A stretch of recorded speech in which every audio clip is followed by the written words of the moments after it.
My name is John Smith and I'll be your host. Tonight on Bgdd News we will take a step back and remember our past. Today it's been exactly 12 years since the terrorist attack on the Twin Towers and the Pentagon. Now we move over to our field reporter, Bgdd. On the Tuesday morning, 9th of September 2001, 19 terrorists from the Islamic military group Al-Qaeda hijacked 4 passenger jets in the United States. New York City was one of the attacked cities. The first jet crashed into the North Twin Tower at 8:46 a.m. 70 minutes later, the second hijacked plane crashed into the South Tower.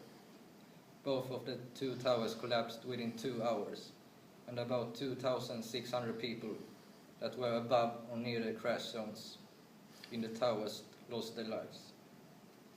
They died either at the impact of the jets, by jumping off the building, by getting burned by the fire, getting killed by the toxic smoke when the South Tower collapsed at 9:59 a.m. or when the North Tower collapsed at 10:28 a.m. Now it's time to call a guest. Harry Holmström, a survivor from the North Tower, has agreed to give us an exclusive interview. Let's call him up. Hello. Hello Harry, how are you today? I feel fine, thank you. How are you? I'm very well, thanks. Tell me, what did you do when the plane hit the building? Oh, it was a terrible day. The first thing I could think of was to take off my t-shirt and rip it into 3 pieces. I soaked them in water and gave 2 pieces to my friends. I tied my piece around my face and used it as an air filter. And then we all started moving to the staircase in the hall. There were tiny fire sparks everywhere. There was no air, just white smoke.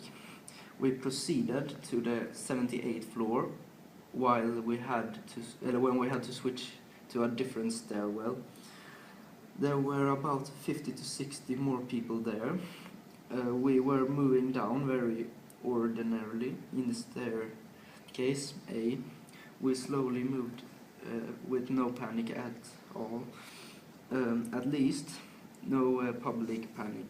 And my legs could not stop shaking and my heart was pounding. By now the second plane has crashed in the South Tower. We were so deep in the middle of our building that we did not hear or feel anything. We had no idea what was really going on the 44th floor. My phone rang again and it was my parents. They were hysterical. I said, relax, I'm fine. My father said, get out, there is a 3rd plane coming. Meanwhile, on the 3rd floor, the lights went out. We heard and felt this rumbling coming towards us from above. I thought the staircase was collapsing upon itself. It was 10 a.m. now, and that was the South Tower collapsing next door. We did know that.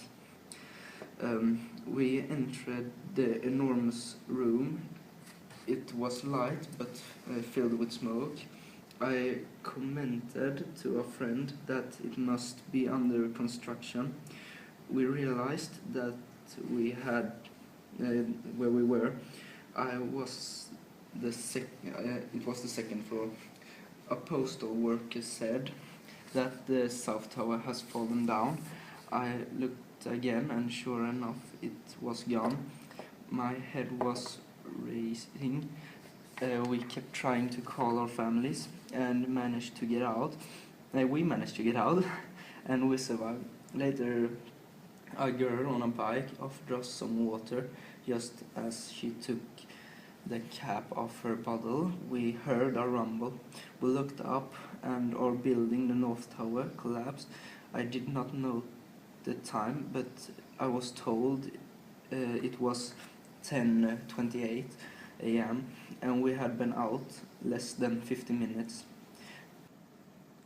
That's a very amazing story, Harry. Thank you for participating. That's no problem.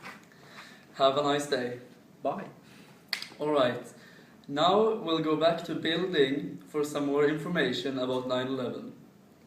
The third plane was a passenger flight that was called American Airlines Flight 77.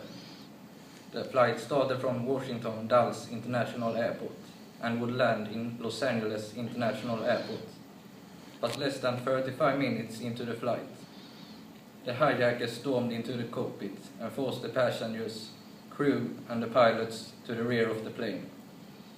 Hani Hanjour, one of the hijackers who was trained as a pilot, took control of the plane. Passengers aboard were able to make cell phone calls to their loved ones and relay information on the hijacking. The hijackers crashed the plane into the Pentagon, which is the headquarters of the United States Department of Defense. All of the 59 passengers aboard and plus 125 people inside the building died. The fourth plane was hijacked and the plane was intended by Al-Qaeda to crash into the United States Capitol building in Washington, D.C. But the plane crashed into a field in Pennsylvania because the passengers were able to stop the hijackers.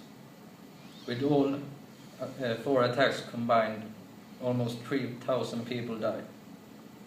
A very big part of the dead people, about 1,344 people, were the ones that got stuck in the top of the North Tower, above or near the crash zones. The attack is counted as the largest terror attack in the history. Thank you. Thanks, Bill. That's all for today. Tomorrow we're going to talk about a new chemical found in erasers at schools and why they are dangerous for children. Here's a sneak peek.